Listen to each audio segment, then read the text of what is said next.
Hello, आवाज येते का माझा? येस सर, येतो आहे. स्क्रीन शेअर करतो, दिसते काय बघा एकदा.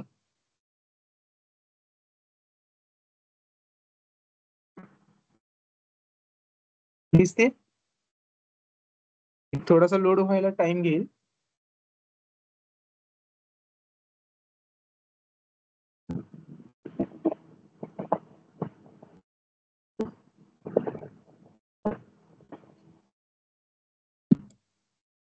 ठीक आहे, बिफोर स्टार्ट आपण डिस्कस करूया की आपण आज आपला अजेंडा काय असणार आहे. तो आपण इंटिग्रेशन हा चॅप्टर डिस्कस करणार आहे. इंटिग्रेशन मध्ये मेजरली मी अज्युम करून चालेल की तुम्हाला बेसिक इंटिग्रेशन्स माहीत आहेत.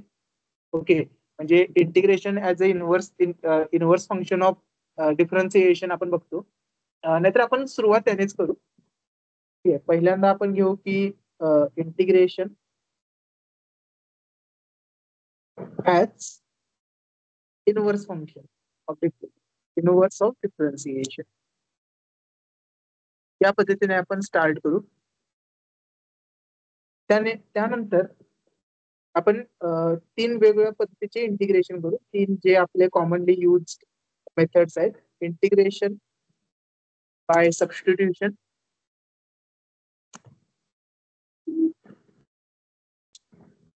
त्यानंतर आपण डिस्कस करू integration by partial fractions,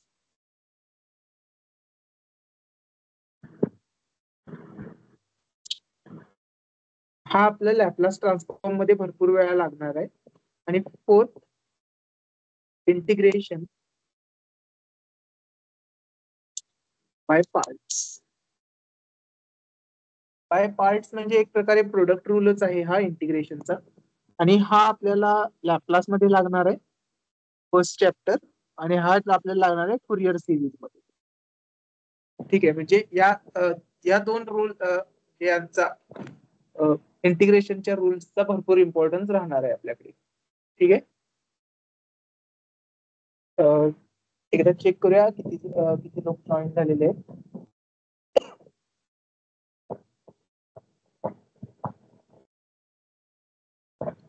okay, सध्या 19 आहेत, त्यातलं मी एक म्हणजे 18 लोक जॉईन झालेले आहेत. तो आपण अजून 1-2 मिनिटं वेट करायचं की सुरू करायचंय?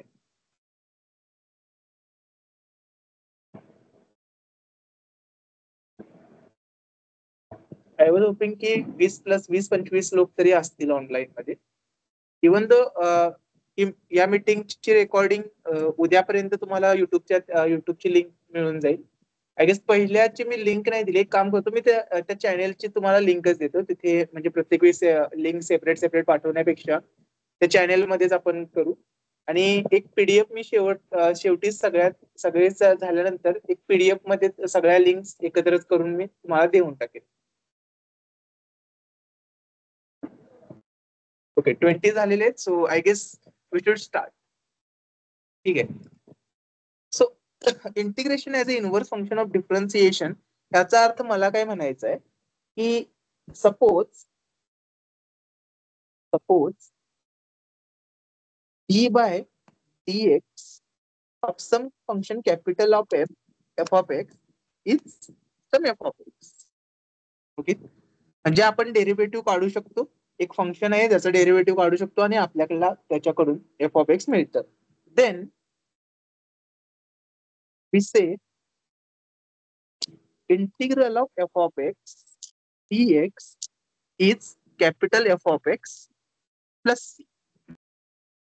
मला याच्यावरून आता मला इनव्हर्स म्हणजे काय म्हणायचं होतं याचा अर्थ कळाला असेल की एफ ऑफ एक्स मधून आपण कॅपिटल एफ ऑफ एक्स मधून आपण स्मॉल एफ ऑफ एक्स ला जात होतो. आता इंटिग्रेशन मध्ये आपण काय करतोय, स्मॉल एफ ऑफ एक्स मधून कॅपिटल एफ ऑफ एक्स ला जातो. बट हा प्लस सी एक एक्स्ट्रा राहतो नेहमी. ठीक आहे, हा एक प्लस सी नेहमी एक्स्ट्रा राहतो. तो एक असतो आर्बिट्री कॉन्स्टंट. आता मी काही जास्त याला एक्सप्लेन नाही करत, आर्बिट्री कॉन्स्टंटचा रोल काय असतो, का आर्बिट्री कॉन्स्टंट येतो वगैरे. बट या दोघांचा मिनिंग काय होतो की जर मी डिफरन्सिएशन घेतलं एखाद्या इंटिग्रल केलेल्या फंक्शनचं, तर मला माझं ओरिजिनल फंक्शन रिटर्न मिळतं. और जर मी इंटिग्रल घेतला एखाद्या फंक्शनचं डेरिव्हेटिव्ह घेतल्यानंतर, ठीक आहे, एखाद्या फंक्शनचा मी डेरिव्हेटिव्ह घेतला आणि त्याच्यानंतर त्याला इंटिग्रेट केलं, तर मला original function with extra arbitrary constant मिळून जाईल. सो हा अर्थ आहे की मी इंटिग्रेशनला इनवर्स फंक्शन मध्ये डिफरन्सिएशनचा. ठीक आहे, त्या अशी काही डायरेक्ट थिअरी मध्ये काही जास्त यांचा यूज नाहीये, बट तरी एक आपल्याला माहित असावं. ठीक आहे, आता आपण काही प्रॉब्लेम्स बघूया डायरेक्टली. आपल्याला डिफरन्सिएशनचे टेबल माहितच आहे, त्यामुळे इंटिग्रेशनचा काही मी सेपरेट टेबल देत नाहीये. आपण डायरेक्टली कॅल्क्युलेशन करूया. सो फर्स्ट पॉइंट मध्ये इंटिग्रेशन ॲज इनवर्स डेरिव्हेटिव्ह.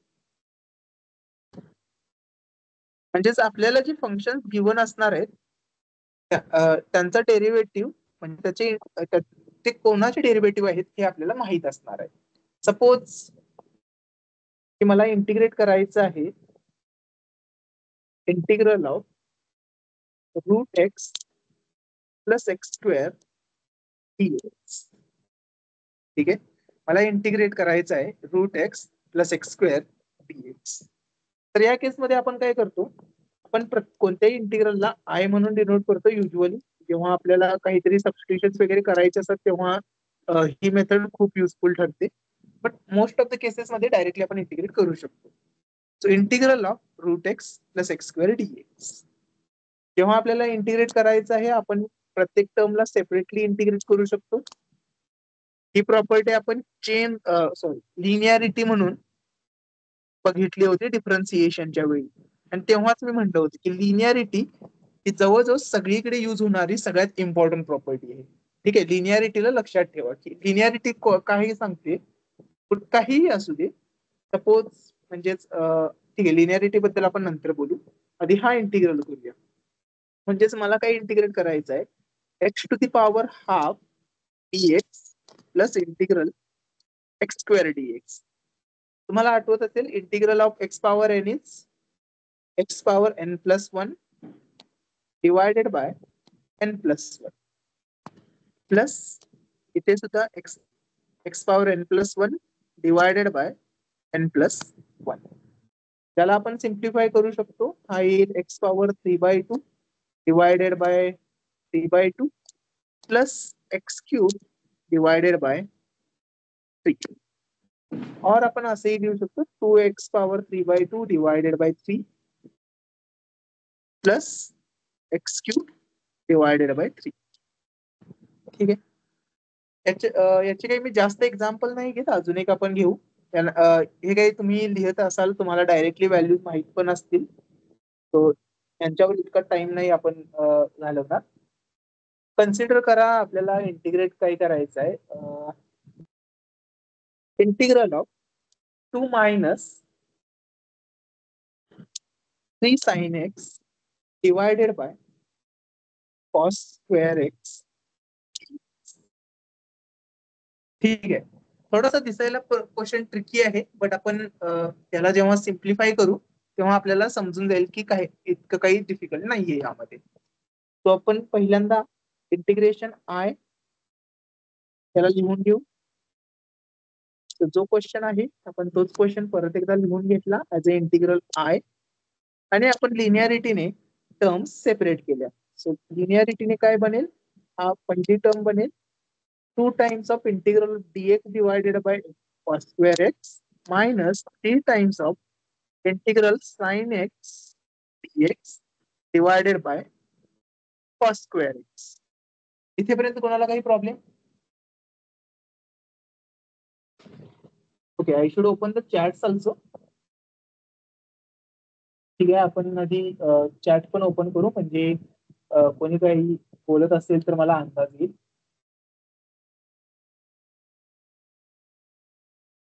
हे थोडा टाइम घेत आहे, लोड होत आहे तिथे. एकच स्क्रीन शेअर केल्यामुळे मला ते मी काही ज्या इथे करतोय दिसत असेल होपफुली.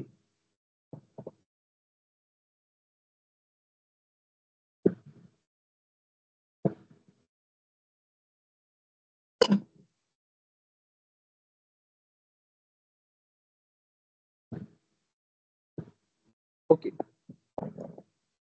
तर आपण पुढे जाऊया. आपल्याला माहित आहे की 1/cos x. 1/cos x काय असतं?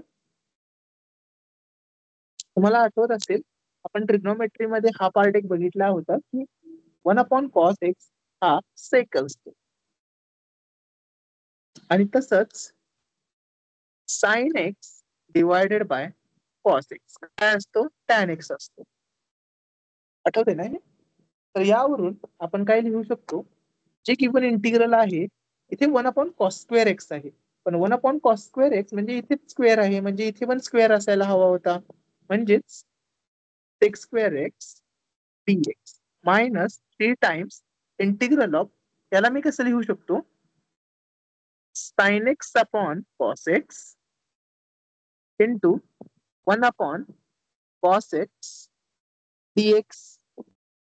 ठीक आहे, हा बनेल integral of sec² x dx minus 3 times integral of tan x into sec x dx.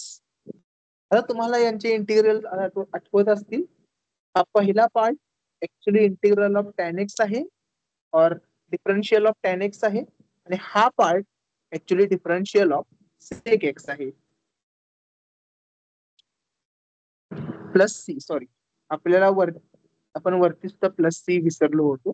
So प्रत्येक इंटिग्रल केल्यानंतर प्लस सी हा विसरू नका. ठीक आहे, इथे प्लस सी आणि इथे सुद्धा इंटिग्रेशन झाल्यानंतर, सगळे इंटिग्रेशनचे टर्म्स झाल्यानंतर प्लस सी लिहायचं आहे आपल्याला. ठीक आहे, तर आय गेस या पहिल्या मेथड मध्ये जास्त काही कोणाला प्रॉब्लेम नसतील, डाऊट नसतीलच. आपल्याला थोडासा प्रॉब्लेम कधी येतो, जेव्हा आपल्याला इंटिग्रेशन बाय सबस्टिट्यूशन किंवा स्पेशली इंटिग्रेशन बाय पार्ट्स आणि इंटिग्रेशन बाय पार्शियल फ्रॅक्शन करायचंय. सो आपण इंटिग्रेशन बाय सबस्टिट्यूशन पण थोडेसे असेच थोडे वरच्यावरच आपण घेऊ, आणि मोर ऑर लेस आपण त्यांना स्किपच करू. ठीक आहे, तर आपण पुढच्या पार्टकडे जाऊया. ठीक आहे, part number 2.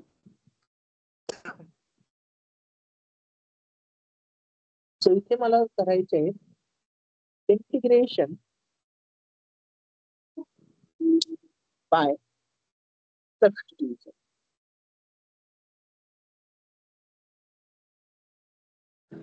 Integration by substitution.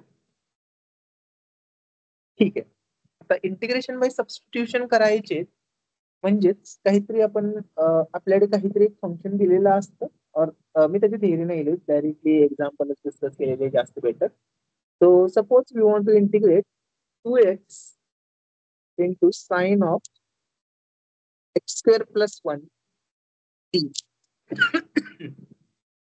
So suppose we want to integrate this quantity, that is I is equal to integral 2x sine of x² plus 1 dx. आता हा जो पार्ट आहे हा आपल्याला कशाचाच इनव्हर्स फंक्शन म्हणून माहित नाहीये, किंवा कशाचा डेरिव्हेटिव्ह असेल, कशाचा डेरिव्हेटिव्ह घेतल्यानंतर हे येईल हे आपल्याला माहित नाहीये. बरोबर आहे. सो आपल्याला काहीतरी वेगळी मेथड आपल्याला विचार करावी लागेल, आणि त्यातलीच एक मेथड आहे integration by substitution. So substitution मध्ये काय करतो की आपल्याला जो अननोन पार्ट आहे त्यात त्यांचे पार्ट्स घ्यायचे, तो पार्ट सिलेक्ट करायचा, काहीतरी फंक्शनचा एक छोटासा पार्ट ज्याचं डेरिव्हेटिव्ह आपल्याला क्लिअरली विजिबल आहे. जर तुम्ही बघितलं, जर मी x² plus 1 याचा डेरिव्हेटिव्ह घेतला तर 2x येतो, आणि हा 2x इथे विजिबल आहे. ठीक आहे, सो सबस्टिट्यूशन मध्ये कोणती टर्म घ्यायची? ज्याचा डेरिव्हेटिव्ह आपल्याला विजिबल आहे. ठीक आहे, तर ज्याचा डेरिव्हेटिव्ह आपल्याला विजिबल आहे त्याला आपण t इज इक्वल टू म्हणजे अनादर व्हेरिएबल म्हणून सबस्टिट्यूट करायचा. देन dt बाय dx काय येईल? Differentiation with respect to x simply 2x, म्हणजेच dt ची व्हॅल्यू येईल 2x dx.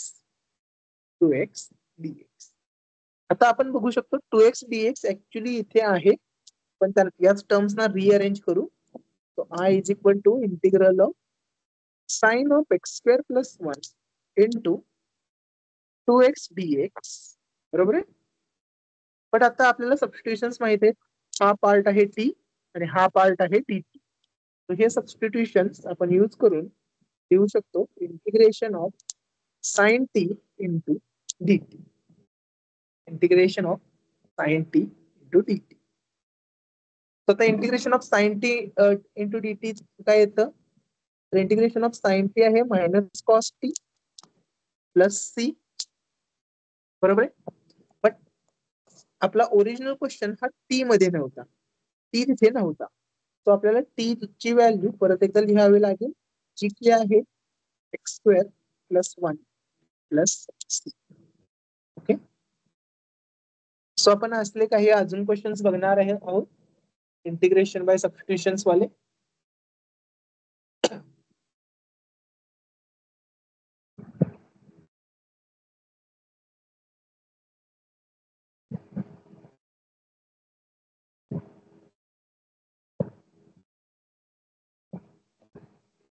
ठीक आहे, आपण पुढे जाऊ. आपण ना एक इंटिग्रलचा फॉर्म्युला डिराईव्ह करू, म्हणजे या मेथड किती इम्पॉर्टन्स आहे ते आपल्याला जाणवेल. तो integral of tan x dx हा मला कॅल्क्युलेट करायचा आहे. ठीक आहे, integral of tan x dx.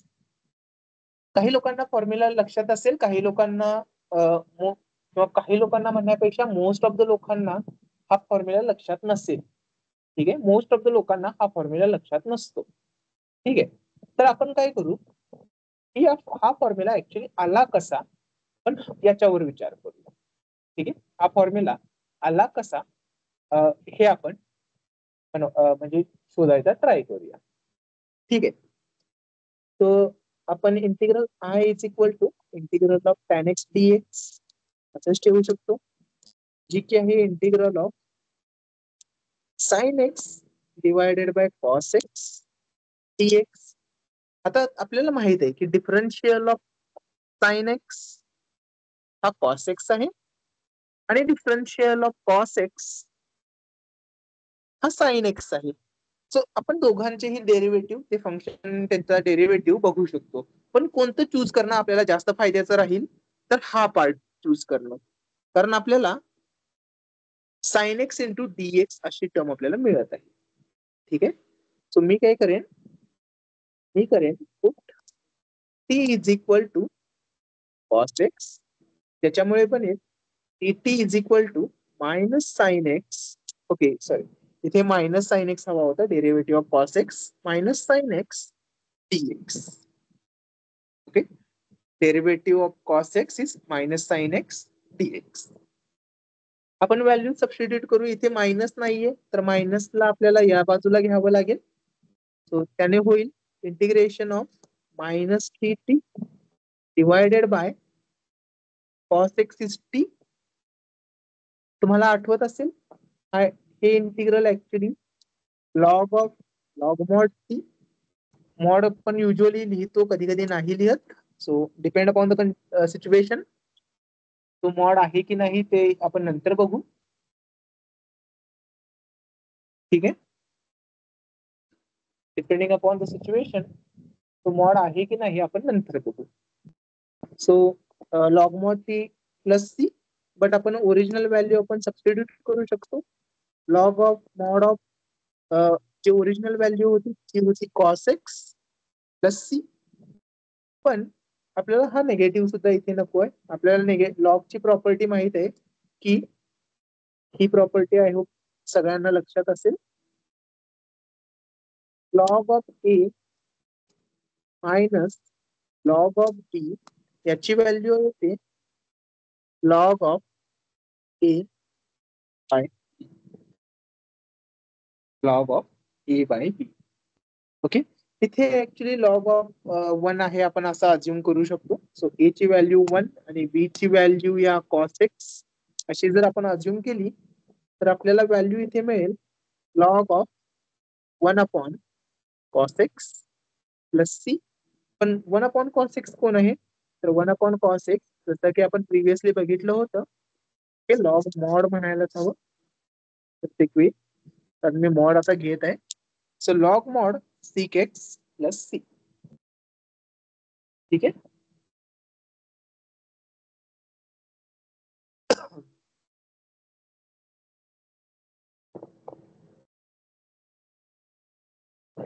आपण अजून एक एक्झाम्पल बघू. Suppose we want to integrate sin cube x plus into cos square x dx. sin cube x into cos square x dx. Okay, या केसमध्ये अशा वेळी काय करायचं की आपल्याला माहित आहे की sine square x plus cos square x equal to 1. तर जेव्हा मला इव्हन पॉवर असल्यानंतर मी काहीतरी इकडे तिकडे करू शकतो. सो जी ऑड पॉवर आहे ना त्याला मी डीएक्स सोबत लिहीन. म्हणजेच माझा जो इंटिग्रल आय आहे त्यालाच मी लिहीन sine square x into cos square x into sine x dx. ठीक आहे. साइन क्यूब एक्स लाच मी sine square x into sine x असा सेपरेटली लिहिला आहे. ठीक आहे. सो याने काय होईल की मला समजून जाईल की मला डिफरन्शियल असा एक फंक्शन हवा आहे ज्याचं डिफरन्शिएशन साइन एक्स आहे किंवा काहीतरी कॉन्स्टंट इंटू साइन एक्स आहे. आणि जे आपलं लास्ट टाइम वर्क झालं होतं तोच फंक्शन म्हणजे t is equal to cos x, त्याच्यामुळे मायनस डी टी हा साइन एक्स डीएक्स म्हणून वर्क करेल. Okay. Differential of cos x is minus sine x, जो मायनस मी टी ला दिलेला आहे. सो या इंटिग्रलची व्हॅल्यू येईल इंटिग्रल ऑफ आता साइन स्क्वेअर एक्स. इथे ट्रबल आहे आपल्याला. आपण t as a cos x म्हणलेला आहे, बट इथे तर साइन एक्स आहे. सो आपण त्या साइन एक्स ला आधी 1 मायनस कॉस स्क्वेअर एक्स लिहू शकतो, then cos square x into sine x dx. Okay. हा साइन एक्स आपल्यासाठी ट्रबल नाहीये कारण तो डीएक्स सोबत मर्ज होऊन आपल्याला डीटी देणार आहे. बट हा साइन स्क्वेअर एक्स ऍक्च्युली थोडासा प्रॉब्लेम होता, त्याला आपण 1 मायनस कॉस स्क्वेअर एक्स असं लिहिलेलं आहे.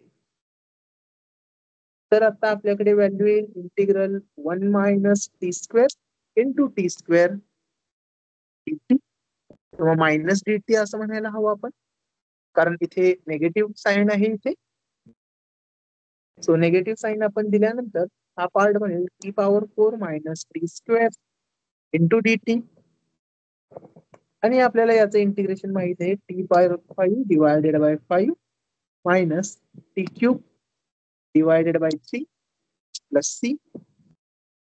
पण टी ची व्हॅल्यू आपली होती कॉस, तो cos power 5 upon 5 minus cos power 3 x upon 3 plus c is our integral. Okay. Let's revisit the problem. So आपल्याकडे ऑड पॉवर होती, जिथे ऑड पॉवर होती त्याला आपण डीएक्स सोबत पाठवलेला आहे, आणि जी रिमेनिंग पॉवर आहे युझिंग सम ट्रिग्नोमेट्रिक आयडेंटिटीज सबस्टिट्यूशनच्या व्हेरिएबल मध्ये आपण लिहिलेलं आहे. आणि त्यानंतर इंटिग्रल ऍक्च्युली पॉलिनॉमियल इंटिग्रल बनून जातं जे इझियर टू इव्हॅल्युएट आहे आपल्यासाठी. ओके. आय गेस मोस्टली इतके इनफ आहेत सबस्टिट्यूशन्स. तर आपण नेक्स्ट पॉइंटला जाऊया की ज्याच्यामध्ये आपण integration before going to next सगळ्यांना आधी इंटिग्रेशन बाय सबस्टिट्यूशन्स कळालेले आहेत. Okay.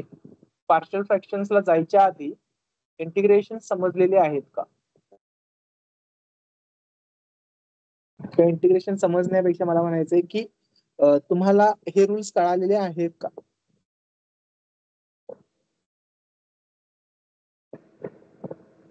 Sir okay.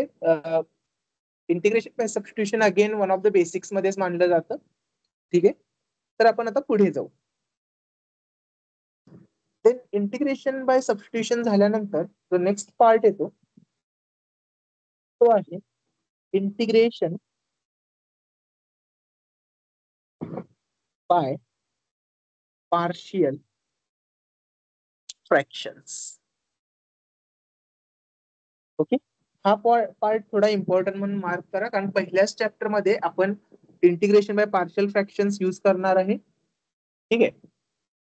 Integration by partial fractions use करणार आहे आणि त्यानंतर आपण लॅपलास ट्रान्सफॉर्म घेणं, इनव्हर्स घेणं वगैरे वगैरे जे पण आपण करणार आहे त्या गोष्टी परत एकदा होतील. आणि इलेक्ट्रिकल इलेक्ट्रॉनिक्स साठी हा पार्ट परत एकदा पार्शियल फ्रॅक्शन परत एकदा येणार आहे झेड ट्रान्सफॉर्म मध्ये लास्ट चॅप्टर मध्ये. ठीक आहे. सो हा part important as a important point mark करून घ्या. ठीक आहे. सो पार्शियल फ्रॅक्शन्सचा अर्थ काय असतो की given function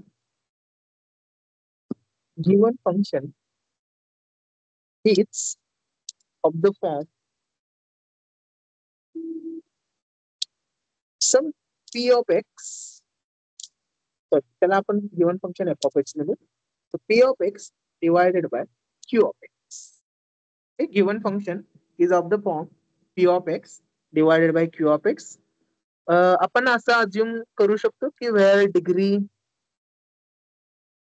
of p of x is less than or strictly less than that of q of x. म्हणजे p of x ची डिग्री जर q of x ची डिग्री जर 3 असेल तर p of x ची डिग्री आयदर 2 असेल, 1 असेल किंवा 0 असेल, म्हणजे कॉन्स्टंटच असेल. तर q of x ची डिग्री 4 असेल तर p of x साठी डिग्रीचे चान्सेस आहेत 0, 1, 2, 3. त्याच्यापेक्षा त्यांना सोडून दुसरी कोणतीच डिग्री नसणार आहे p of x ची. त्याच्यापेक्षा जास्त असेल तर आपण त्याला लॉंग डिव्हिजन मेथडने आपण डिवाइड करू शकतो. ठीक आहे. सो सपोज की जिथे डिग्री कमी आहे तर तर आपण काय करतो की let q of x is some function like a x into a, x into a1, x into a2. त्यानंतर काहीतरी असंही असेल x square plus b1x plus c1. त्यानंतर x square plus b2x plus c2 into dot dot dot J पण आहेत ते. So जसे पण कन्स्टिट्यूशन्स बनतील ते आपण सगळे कन्स्टिट्यूशन्स आपण त्याचे इमॅजिन करू. ठीक आहे. तर then we can write f of x, which is p of x divided by q of x as follows. तो कसं लिहू शकतो आपण? p of x divided by q of x is some capital A1 times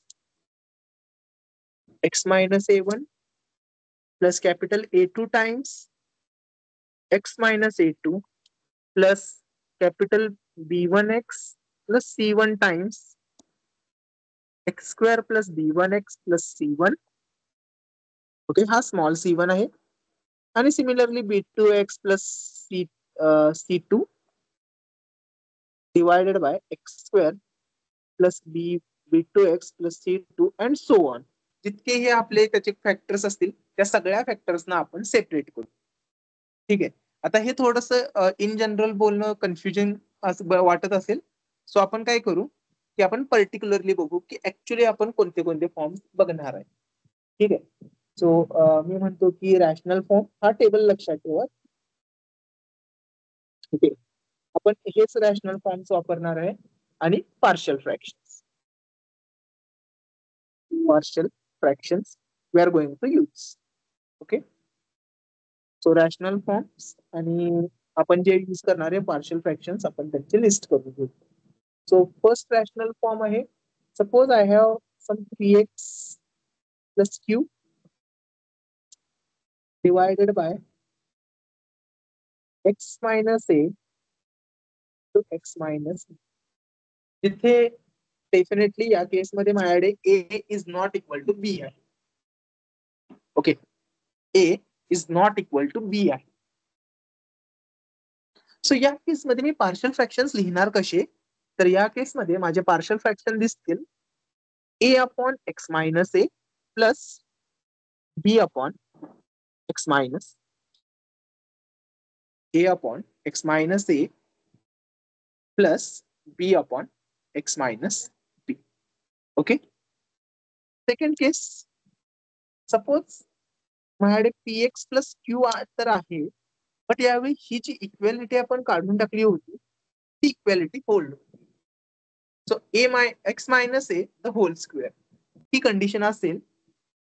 okay, ही condition असेल तर partial fraction राहील a upon x minus A plus B upon x minus a whole square.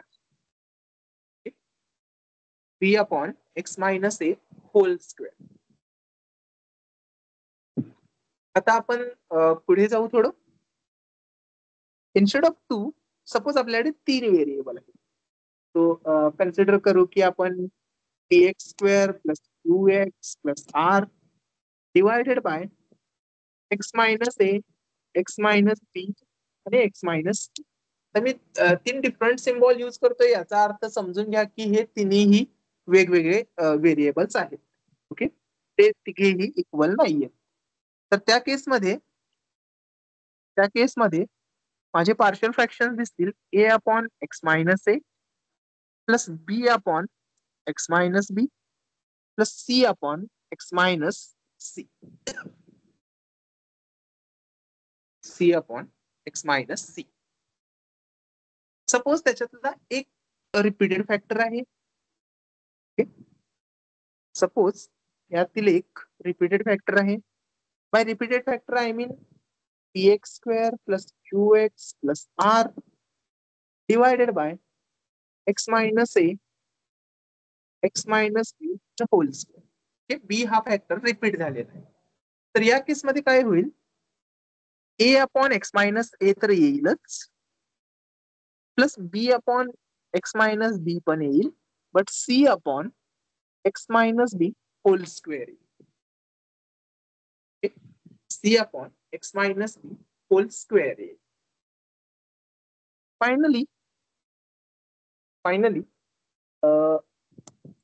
इथे अजून आपण 2 लिहू शकतो. सो मी हे 2 लिहितो, पी एक्स प्लस असे काहीतरी आहे आणि यावेळी तिन्ही वेळेस ए चालेला आहे. तिन्ही केसमध्ये ए चालेला आहे.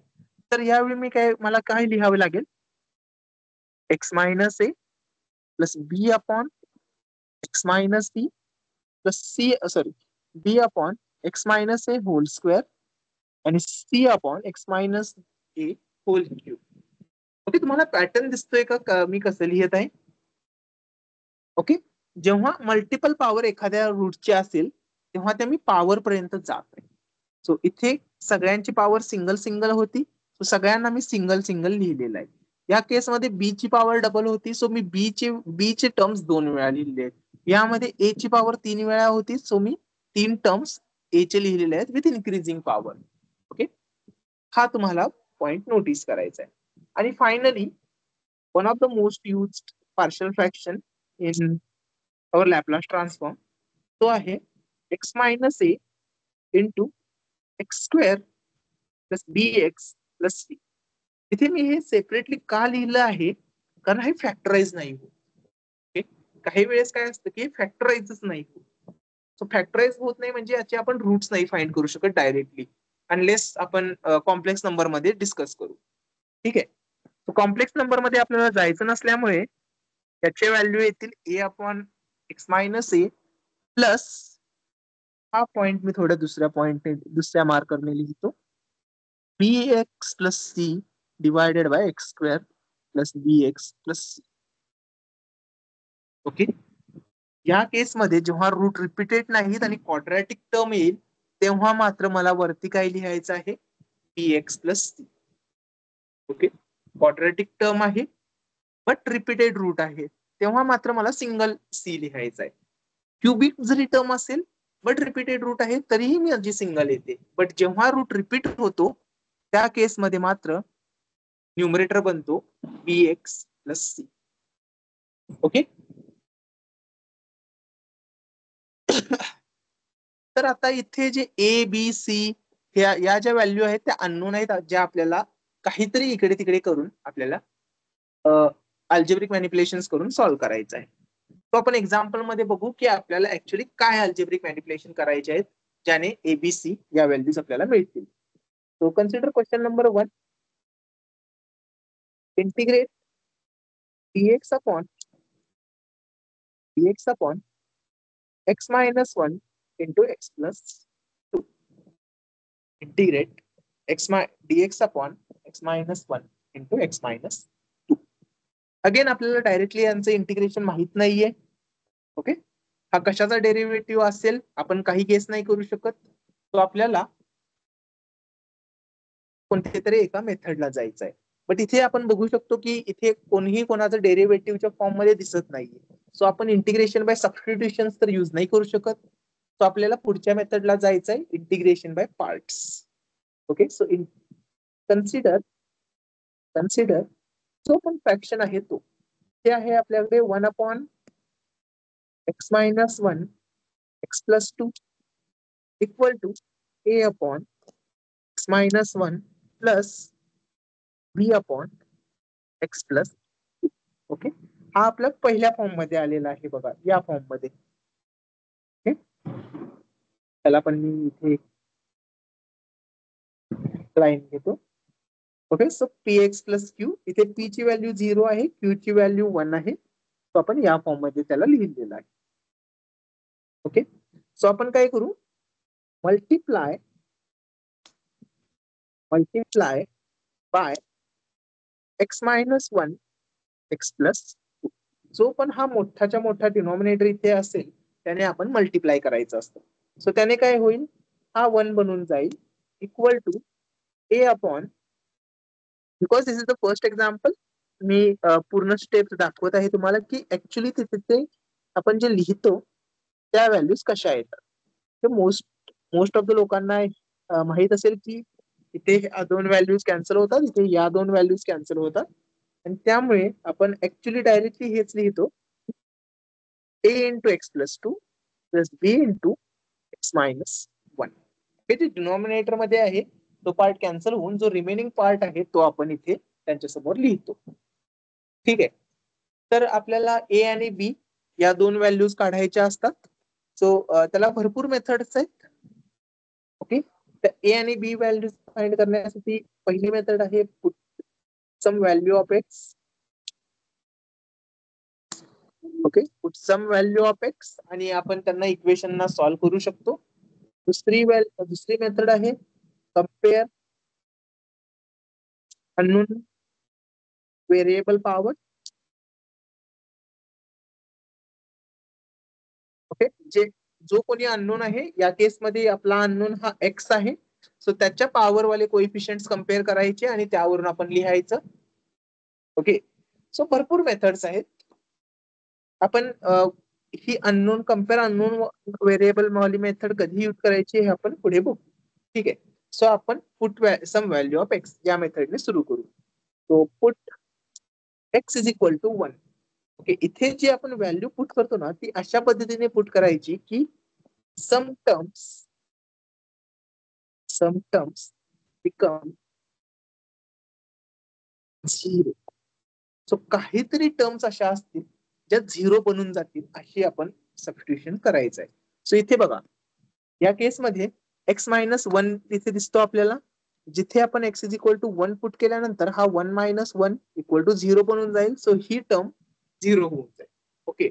सो आपल्याकडे काय राहील, 1 is equal to a into 1 plus 2 and therefore 1 is equal to 3a, ज्यावरून आपण सांगू शकतो की a ची व्हॅल्यू ही 1/3 आहे. a ची व्हॅल्यू ही 1/3 आहे. त्यानंतर आपण पुढे जाऊ. आपल्याला सबस्टिट्यूट करावं लागेल. Put x is equal to -2. -2 ने काय होईल की इथे -2 येईल. सो -2 प्लस 2 हा 0 बनून जाईल. सो ही टर्म कॅन्सल होऊन जाईल. Okay, so put x is equal to -2, right left hand side 1च राहील, बट अदर साइडला b इंटू -1 -2 सॉरी -2 -1 वर कुठल्याही ऑर्डरने लिहिलं तरी चालेल. And therefore 1 is equal to -3b which gives b is equal to 1 by b is equal to 1 by 3. Okay, so या व्हॅल्यूज आपल्याला मिळालेल्या आहेत. आता या व्हॅल्यूज आपण इथे सबस्टिट्यूट करायच्या इथे. ओके, या केसमध्ये आपण काय लिहू शकतो? ए ची व्हॅल्यू माझी 1/3 आहे आणि बी ची व्हॅल्यू -1/3 आहे. सो -1/3. ओके, आणि आपण हीच टर्म ऍक्च्युली इंटिग्रेट करत आहे. सो आपण असंही म्हणू शकतो की मला यांचे इंटिग्रेशन हवं आहे. ओके, सो हा पार्ट मी कॉपी करून पुढच्या पेजवर घेतो. सो जो आपला आय आहे ही value can be integrated as 1/3 integral of dx upon x -1 -1/3 dx upon x plus. Okay, भरपूर लोकांना आता आठवत असेल की याची इंटिग्रलची व्हॅल्यू आहे log of mod x -1 -1/3 log of mod of x plus 2. Okay, mostly आपण हा जो मॉड आहे तो लिहिणार नाही आहोत. ओके, मोस्टली हा मॉड सिम्बॉल आपण अवॉइडच करू. तो याची व्हॅल्यू येईल 1/3. तुम्ही इथेही स्टॉप होऊ शकता, और थोडंसं सिम्प्लिफिकेशन तुम्हाला हवं असेल तर mod of x -1 divided by x plus 2 plus c इथे आन्सर लिहू शकताय. ओके, इथे मी कोणती प्रॉपर्टी यूज केलेली आहे तर ही वाली. ओके, कुठे गेली ती आपण? हा, इथे वाली. So log of a minus log of b is log of a by b. हीच प्रॉपर्टी मी उलट्या डायरेक्शन सॉरी त्याच डायरेक्शनने यूज केलेली आहे. सो इथे मला परत एकदा sum log of a minus sum log of b मिळालेला आहे, ज्याची व्हॅल्यू मी लिहिलेली आहे log of a by. Okay,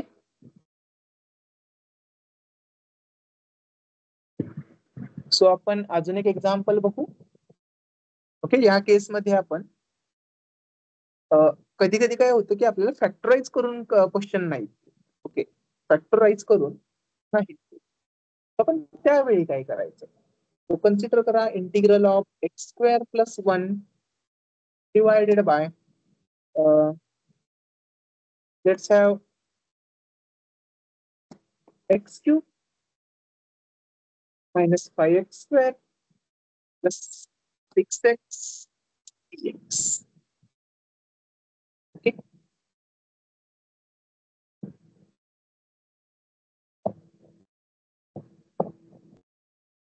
आता इथे आपण बघू शकतो की आपल्याला a into some x minus a into x minus b into x minus c अशा फॉर्म मध्ये तर दिलेलं नाहीये, तर आपल्याला त्या फॉर्म मध्ये यांना आणावं लागेल. तर आपण आधी integral I is equal to x² plus 1 divided by x³ minus x² plus 6x dx याच क्वांटिटीला x² plus 1 divided by x into x² minus 5x plus 6 dx असं लिहू शकतो. आणि तुम्हाला याचं फॅक्टरायझेशन करता येईल का? दोन रूट्स या क्वाड्रॅटिक इक्वेशनचे काय रूट्स आहेत?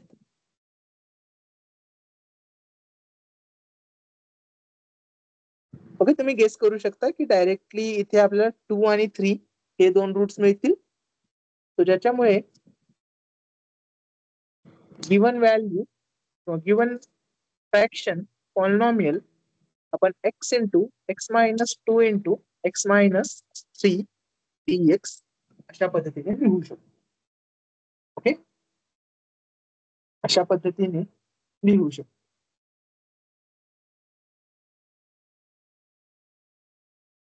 तर आता आपण बघू शकतो की हा ऍक्च्युली तो 4th और 5th what ever number okay या फॉर्म मध्ये आलेला आहे.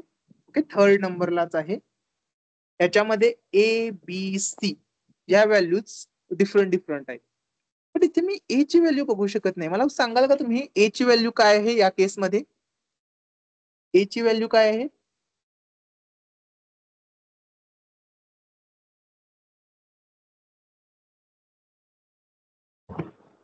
ए ची व्हॅल्यू काय आहे? तुम्ही बघू शकता का की ही ए ची व्हॅल्यू ऍक्च्युली 0 आहे. त्याला मी x-0, x-2, x-3 असं लिहू शकतो.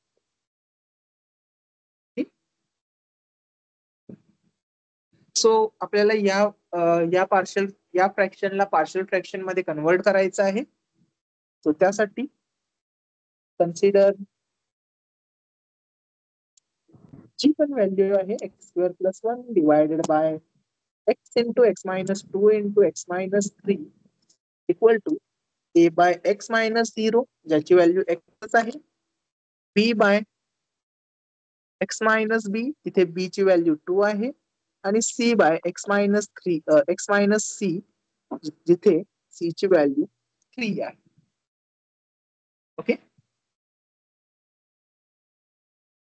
सो आपण परत एकदा क्रॉस मल्टिप्लाय करून घेऊ. या केसमध्ये जो डिनॉमिनेटर मध्ये पार्ट नाहीये आपण या मोठ्या टर्मने मल्टिप्लाय करतोय. एक्स ला एक्स इथे कॅन्सल होईल आणि या दोन टर्म ए सोबत राहतील. ओके बीच्या केसमध्ये काय होईल की हा मिडल टर्म कॅन्सल होईल. बीच्या केसमध्ये हा मिडल टर्म कॅन्सल होईल आणि ही टर्म शिल्लक राहील. सो x × x-3 आणि c च्या वेळी मात्र थर्ड टर्म कॅन्सल होऊन पहिल्या दोन टर्म सर्वाइव्ह करतील. ओके सो आपण इथेपर्यंत आलेलो आहे. आता आपण सबस्टिट्यूशन करू. तो आपल्याला कोणती व्हॅल्यू पुट करायची आहे? पुट x = 0 सगळ्यात सिम्पलेस्ट व्हॅल्यू. 0 पुट केल्यानंतर हा आणि हा या दोन टर्म कॅन्सल होऊन जातील. तो त्याने काय होईल आपल्याला 1 = इथे सुद्धा x = 0 पुट करायचं हे लक्षात ठेवा. ओके हा सुद्धा एक्सच आहे आणि x = 0 आपण व्हॅल्यू ठेवत आहे. सो तिथे सुद्धा ठेवायची आहे. सो x = 1 a × -2 × -3 म्हणजेच 1 = 6a ज्याच्यावरून मला a ची व्हॅल्यू मिळते 1/6. आता आपण पुढे जाऊ. आपण पुट करू x = आपल्याला एक रूट घालवण्यासाठी 2 ची गरज आहे. 2 ठेवल्यानंतर a कॅन्सल होईल, c सुद्धा कॅन्सल होईल आणि हा b वाला राहील. तर 2² + 1 आपल्याकडे आहे 5 = 2b किंवा आपण आधी लिहू b × 2 × -1 so that 5 = -2b and therefore b is -5/2. b is -5/2. Okay आता आपण पुढे जाऊ. अजून काय करू शकतो आपण? Put x = 3. Okay second value, third value. जर x = 3 पुट केल्यानंतर a कॅन्सल होईल, b कॅन्सल होईल आणि हा c राहील. ठीक आहे so 3² + 1 is 10 = c × 3 × x-2 which is 1. So आपल्याला इथे c ची व्हॅल्यू मिळेल 10/3. ओके काही व्हॅल्यू मिळू शकतात. त्या व्हॅल्यू काय मिळाल्या त्यांचा काही इतका इम्पॉर्टन्स नाहीये. पण ज्या व्हॅल्यू मिळाल्या त्या व्हॅल्यू आपल्याला परत एकदा लिहाव्या लागतात.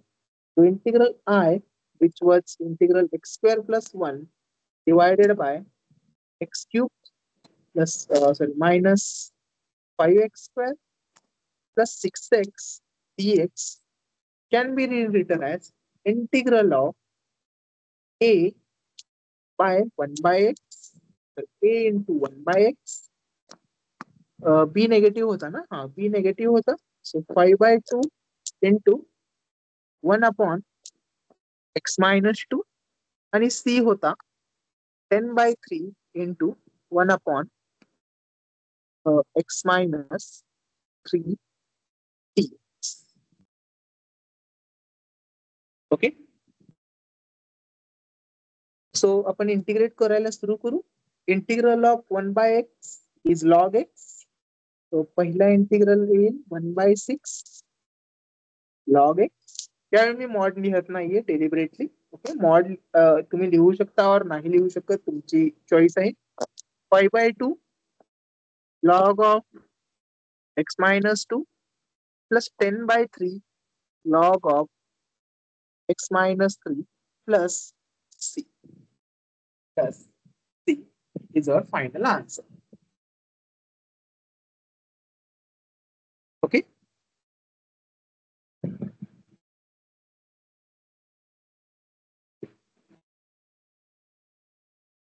So again I know partial fractions भरपूर लोकांना झालेला आहे. ओके, भरपूर लोकांना झालेलं असू शकतं, पण तरीही भरपूर वेळा काय होतं की पार्शियल फ्रॅक्शन्स मध्ये भरपूर कन्फ्युजन होतं. ओके ओके, आपण एक वेगळ्या टाईपचं पार्शियल फ्रॅक्शन बघू. हा थोडासा ट्रिकियर क्वेश्चन मानला जातो पार्शियल फ्रॅक्शन मध्ये, आपण त्याला घेऊ. सिम्पलच आहे, तर थोडीशी ट्रिक त्याच्यामध्ये इन्व्हॉल्व आहे. So integral of x² dx divided by x² plus 1 x² plus 4.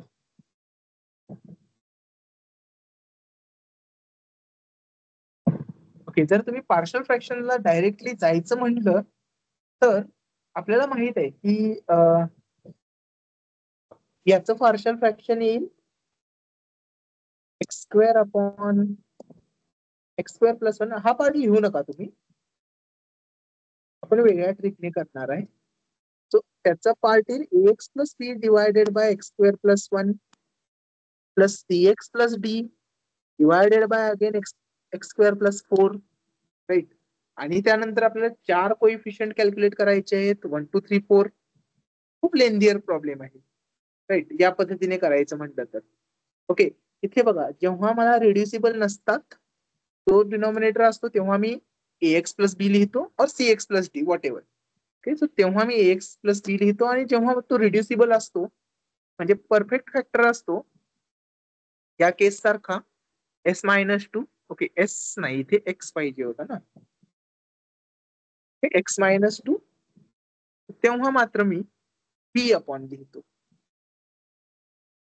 Okay, ax plus b cx plus d, कारण डिनॉमिनेटर क्वाड्रॅटिक आहे. बट आपण या पद्धतीने न करता आपण काय ऑब्झर्व करतो की इथे x² आहेत ना, सगळे x² आहेत. So assume x² is y. Assume x² is y. Okay, x² आपला y आहे. जर अशी केस आपण अज्युम केली तर काय होईल, तर आपला जो पार्शियल फ्रॅक्शन बनेल y upon y plus 1 into y plus 4. बरोबर आहे ना. बघा, मी प्रत्येक x ला y ने रिप्लेस केलेला आहे. ओके, अजून एक इथे x आहे, त्याला पण मी y ने रिप्लेस केलेला आहे. आणि आता इथे सगळे परफेक्ट फॅक्टर असल्यामुळे त्यांना मी a upon y plus 1 plus b upon y plus 4 लिहू शकतो. राईट, मला ax प्लस b ला जायची गरज नाहीये या केसमध्ये. ओके, सो देअरफॉर y ची व्हॅल्यू माझी काय बनेल, क्रॉस मल्टिप्लाय केल्यानंतर a into y plus 4 plus b into y plus 1. आपण पुट करू value. Put y is equal to -1, त्याने बनेल -1 is equal to a into plus 3, -1 into plus 4, so plus 3 राहील. a इज इक्वल टू -1/3, आणि put y is equal to -4, ज्याने बनेल -4 is equal to b into -3 या केसमध्ये, आणि ज्यामुळे b ची व्हॅल्यू बनेल 1/,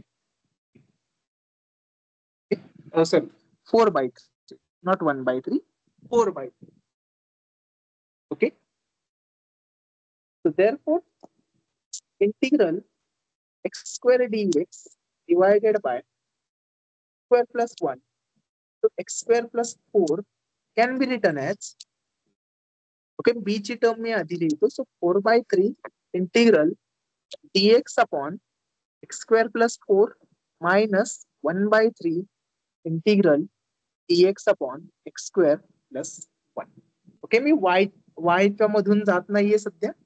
ओके, b ची व्हॅल्यू जिथे y च्या जागी मी एक्स स्क्वेअर लिहिलेला आहे आणि इथे y च्या जागी मी एक्स स्क्वेअर परत एकदा लिहिलेला आहे. ओके, तो आपण आता इंटिग्रेट करू. 4/3 कॉन्स्टंट आहे, त्याचा काही संबंधच नाहीये. बट या इंटिग्रेशनची व्हॅल्यू काय येते? ओके, पहिल्यांदा आपण हा पार्ट घेऊया. हा डेफिनेटली तुम्हाला आठवत असेल, हा टॅन इनव्हर्स ऑफ एक्स आहे. बट या इंटिग्रेशनची व्हॅल्यू किती लोकांना आठवतीये?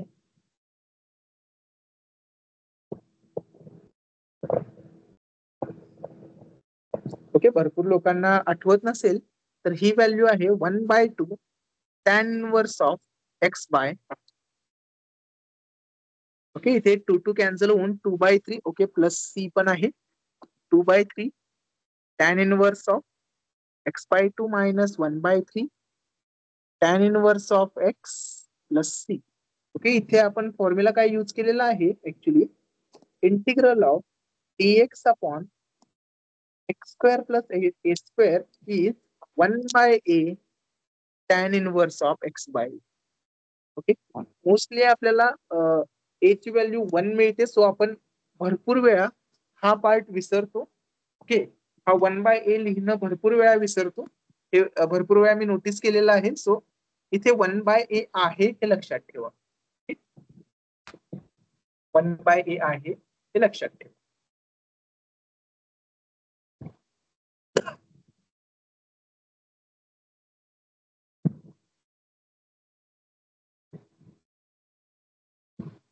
I guess with this we will stop for today. Okay, आपण नेक्स्ट लेक्चर मध्ये काय कव्हर करू की हे असे रिपीटेड रूट्स जेव्हा येतात तेव्हा काय करायचं, त्यानंतर क्वाड्रॅटिक फंक्शन डिनॉमिनेटर मध्ये आल्यानंतर काय करायचं आहे, आणि finally how to go for integration by parts. Okay, how to go for integration by parts. Okay, हे आपण नेक्स्ट लेक्चर मध्ये कव्हर करू. Okay, with this we will stop here. कोणाला काही डाऊट्स आहेत का? सर हा, हॅलो. सर पीपीटी मिळेल का? हा, पीपीटी पण पाठवून दे. Okay sir. सर उद्या लेक्चर टायमिंग किती आहे? उद्या पण आपण याच टाइमला करू. जर काही म्हणजे ट्रबल असेल ना तर सांगू शकता. म्हणजे काहीतरी उद्या काही नाही, म्हणजे विसर्जनला काही जण भरपूर लोक जर जाणार असतील, उद्याच आहे की परवा आहे विसर्जन मोठ्या गणपतींचं?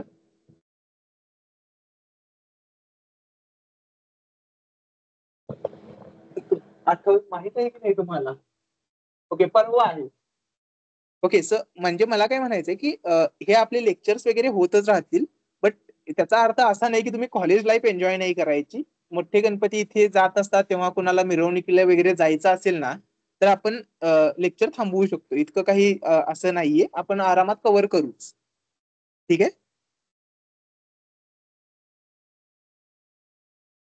बट याचा अर्थ असा नाही की तुम्ही काहीतरी मूवीचा वगैरे प्लॅन बनवला आणि त्याच्यासाठी लेक्चर आम्ही ऍडजस्ट करू. काहीतरी असले की इम्पॉर्टंट काहीतरी इव्हेंट, मोठा इव्हेंट टाईप असेल तर आपण मॅनेज करू. सर ते पार्शियल फ्रॅक्शन ते सर ते न्यूमरिकल होतं त्याच्यामध्ये सर ते रूट कसे पाडले ते एकदा सांगा ना परत. ओके, रूट्स बरोबर आहे. हा, इथे मी डायरेक्टली रूट्स अज्युमच केले ना. आता इथे बघ, इथे काय झालं होतं सुरुवातीला, ते आपण रूट्स वर डिस्कस करूया. तर इथे एक्स बाहेर निघतो हे तर क्लिअरली दिसतच असेल, बरोबर आहे?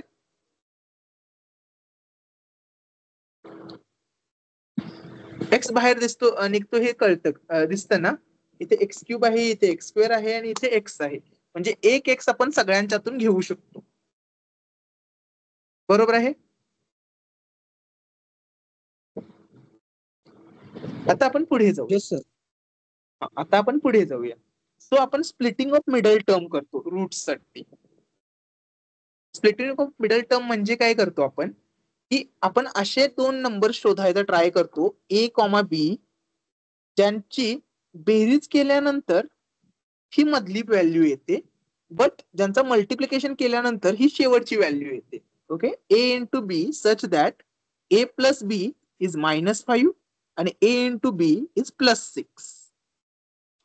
ठीक आहे, आपण अशा व्हॅल्यूज शोधायचा ट्राय करतो. सो तुम्ही अशा व्हॅल्यूज गेस करू शकता का, की ज्यांची बेरीज -5 असेल आणि गुणाकार +6 असेल?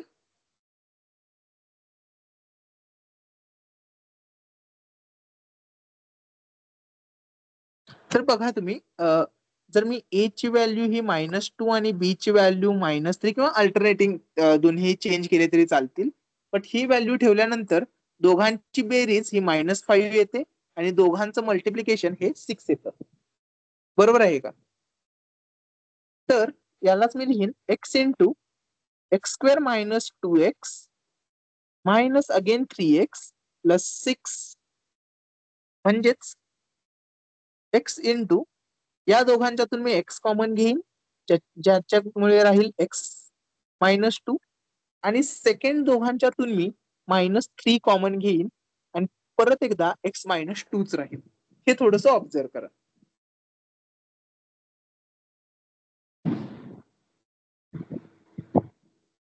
ओके, -3 जर मी 6 मधून कॉमन घेतला तर -2 राहतो.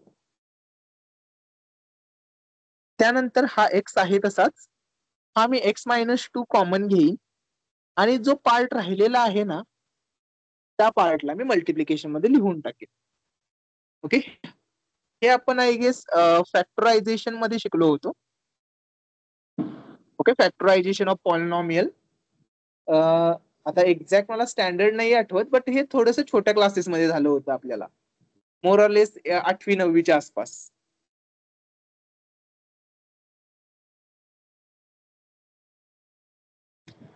आणि हा 10वी मध्येच आपल्याला शेवटी हा फॉर्म्युला आला होता की x is equal to -b plus or minus √b² - 4ac divided by 2a. Okay, ह्या फॉर्म्युलेला आपण ब्रह्मास्त्र म्हणू शकतो, की हे या फॉर्म्युलेने ना सगळेच क्वेश्चन सॉल्व्ह होतील. बट हे असले जे छोटे छोटे प्रॉब्लेम असतात ना, ज्याचे आपण गेसवर्कने रूट्स काढू शकतो, त्यांच्यासाठी हा फॉर्म्युला युज करणं म्हणजे काय म्हणतात आपण, एका कोणीतरी मला म्हटले होते, याला टर्मिनॉलॉजी म्हटले होते की मुंगीला मारायला मिसाईल सोडणे. ओके, एवढे छोटेसे प्रॉब्लेम असतात तेव्हा या फॉर्म्युलेकडे जायचं नाही, उगाच आपणच म्हणजे खूप मोठं कन्फ्युजन करून घेतो या केसेस मध्ये. ठीक आहे, सो अशा पद्धतीने हे फॅक्टरायझेशन झालेलं आहे. आणि हे मोस्टली तुम्ही विथ प्रॅक्टिस बघू शकाल की हे डायरेक्टली तुम्ही एका स्टेप मध्येच लिहू शकता.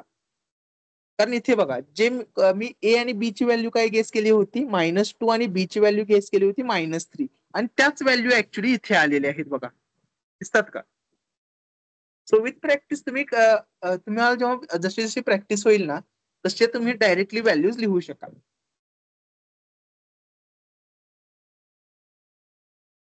ओके, हा पार्ट राहू देऊ की कट करू हा पार्ट?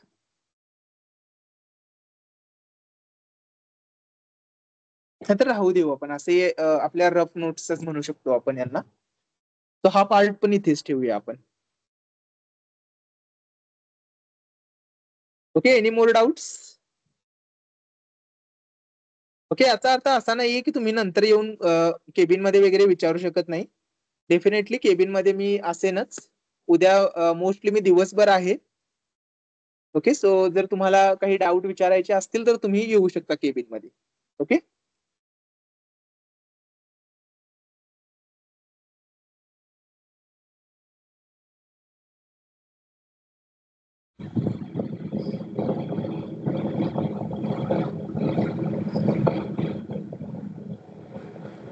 ओके, शेवटी 31 अटेंडन्स दिसते, म्हणजे 30 प्रेझेंट आहेत, which is a good number. Online lecture साठी 30 म्हणजे भरपूर चांगला रिस्पॉन्स वाटत आहे मला. बट आय गेस आपल्या टोटल ऍडमिशन 40च्या आसपास आहे. सो 75% मुलेच प्रेझेंट आहेत शेवटी. बट स्टील ऑनलाईन लेक्चरला इतका रिस्पॉन्स असं युजली नाही मिळत. तर बेटर आहे आपला जे चाललेलं आहे ते व्यवस्थितच आहे. बट मेजर आपला कन्सर्न हाच आहे की तुम्हाला समजायला हवं. तर जर समजत नसेल तर तुम्ही येऊन विचारा. ओके, लाजू नका. इथे एकदम कोपऱ्यातली केपिन आहे, कोणीही बघत नाही. कारण भरपूर लोकांचं असंच असतं की इकडे येणारे जाणारे बघतील. सो इथे कोणीही जास्त ये जा करत नाही. ओके, सो भरपूर वेळा तुम्ही बघितला असेल म्हणजे येतात इथे. मोस्टली मी एकटाच बसलेला असतो इथे. सो तुम्ही डाऊट विचारायला कधीही येऊ शकता.